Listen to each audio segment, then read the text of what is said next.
What is up, everybody? Welcome back to the channel, Ace's Place 22, where I'm Ace, and this is my place. And please like and subscribe. I greatly appreciate it because we are in night 8 of Ace's Thrills and Chills movie reviews. Now, if you've been keeping track, I just recently did the Saw movies. Go check them out. They're pretty good. You might want to see Saw. Yeah, I guess that did sound stupid. But I went with it anyways. But thank you guys so much for watching and tuning in to, well, I just said it, night 8 of spooky season, Thrills and Chills movie reviews. And so far on the docket, I've only watched 2 movies as of right now on October 8th. It is, I don't even know what time. It's like 2:30 in the afternoon. I have to get going later on, and I got a lot of things to do this evening. I don't know what I'm going to really be able to sit down and indulge in for horror movies. And if I do watch anything, I'll put another video out later tonight because it takes nothing to do it, right? Who cares? So today I have watched, and actually, you know what? I cheated. My daughter watched this one yesterday. I did not watch this one myself. But we're going to throw it, I didn't sit down and watch it, let's say it like that. But I did pass by and watch it here and there. We're going to throw it in to night 8.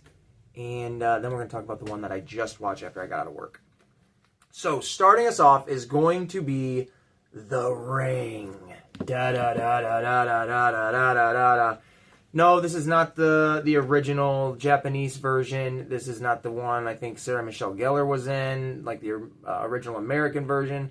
This is the most recent version of the movie. I don't think it's not The Ring, it's Rings. So it's not really a reboot. It might be, I don't know. I didn't follow this franchise enough to really know where the hell they were going with this and all that. It was a fun movie. It's got Vincent D'Onofrio in it, if nothing else. You know, Marvel's Kingpin. But that's a movie. The one I'm going to talk a little bit more in depth about, a little spoiler heavy on, is going to be this flick right here. I don't know when it came out. It was distributed by DreamWorks, which is pretty crazy. 2008. So it's a little bit older, but man, it absolutely 1,000,000% holds up. And it is a really good flick. I personally think it's a really good flick. It's a go-to every year for my spooky season. And we're going to talk a little bit about it here with spoilers. So if you don't want to know anything about it, you can cut this video off right now and go have yourself a great day. Or you can just stick around and listen to what I got to say. And still have a great day. So regardless. But this movie, The Ruins, it is super simple premise. About a group of young adults, 20-something-year-olds. They go backpacking. I believe the case is cracked. That doesn't make me happy, boy. Look at that. Can you see it? How high am I up in the camera? Am I up super high?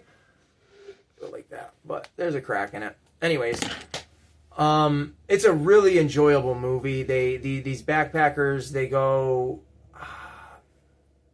let's just say Europe. I don't know exactly where in Europe, but they go somewhere in Europe, maybe, or maybe not even Europe. No, it's not even Europe because they're Spanish-speaking people. So somewhere in like the Gulf of Mexico, possibly down south of the border.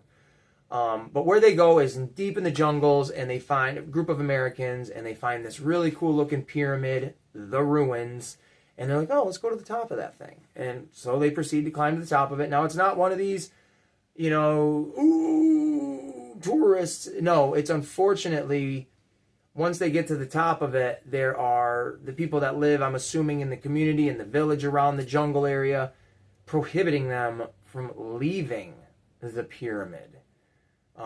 They can come down on the ground, but they can't go any further than where like the line is basically drawn.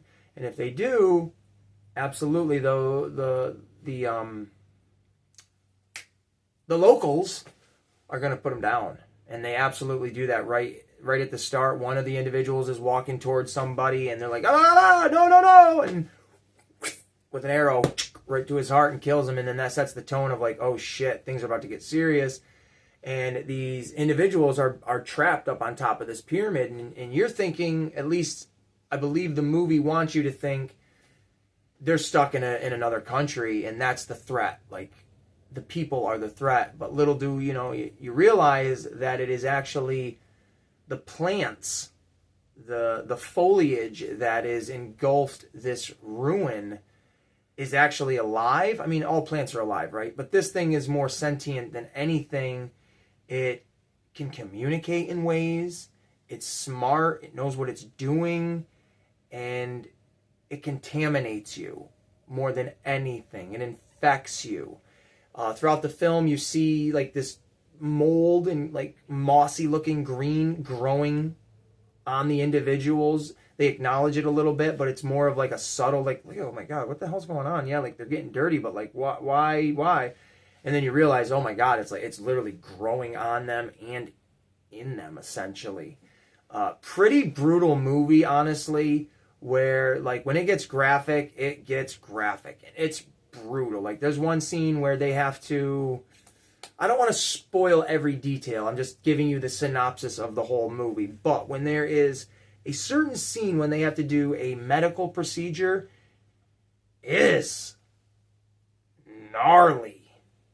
Like, I'm like sitting there like, oh, Jesus. Good Lord. Just the sound is brutal.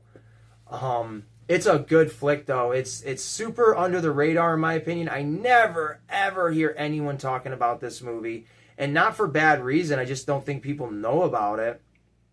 But they're trapped up on this pyramid and they just can't get down for the life of them. And I won't spoil the absolute ending and the fates of these people, but just these horrible events are plaguing all of our protagonists up on top of this pyramid, or ruins, whatever you want to call it, until each one of them starts learning their own fate, so to speak.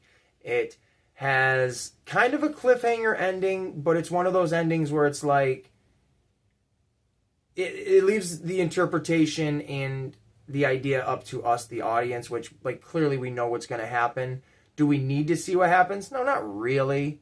Because I think this setting, this tone, this atmosphere was how this threat needs to be handled or treated. To see it in any other fashion, I feel like will just become silly. This borderlined on being silly almost, because it's like, really? But it doesn't go past that point of like, okay, just because it's a plant, we're going to make it cartoony. No, it's like if it was a horror monster, like a movie monster. It was very well done. I truly like this movie a lot. If anyone that's watching this gets anything out of this video, it's just to go check this movie out. Because I do believe it's worth your time. The one main actor, like the guy in it, Jeff, I think his name is. I've seen him in only, that I can recall, only one other film, and that was the new Texas Chainsaw Massacre movie. Well, the new. Oh, that puts the era that I'm in. When it was new to me was in 2004 with Jessica Biel. He was one of the kids. And then, what the heck, who else was in it? Oh, Bobby from the X-Men world, or movies, where, the Iceman. He's in this, which I totally, every time I watch it, I'm like, oh yeah, he's in this. Which is always just a fun little treat, because he's a pretty decent actor. But without me completely ruining the ending, which I don't want to do, because I do want people to watch this movie and enjoy it. But I just want to give you enough information in case you weren't completely sold on it. It's pretty damn good. It's isolated to the area where it needs to be.